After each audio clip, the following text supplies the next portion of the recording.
Si Austin Tyler Reeves ay pinanganak noong May 29, 1998 sa Newark, Arkansas, USA.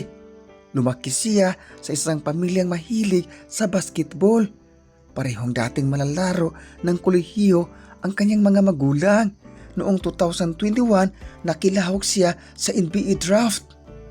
Pero sa kaswayang palad, hindi siya napansin, hindi siya napili kahit anong kupunan. Naging undrafted na siya. Para sa marami, ito na ang katapusan sa pangarap ni Austin Reeves. At dito na nasusukat ang Mamba mentality ni ER or never give up.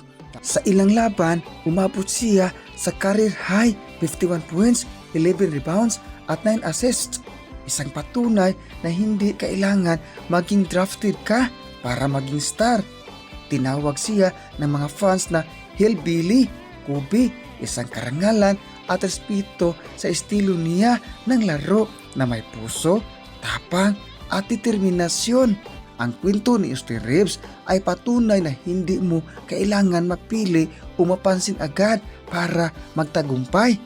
Ang mahalaga ay may paniniwala sa sarili at higit sa lahat, hindi kalimutan ang pagdarasal dahil nasa Diyos ang awa, nasa tao ang gawa.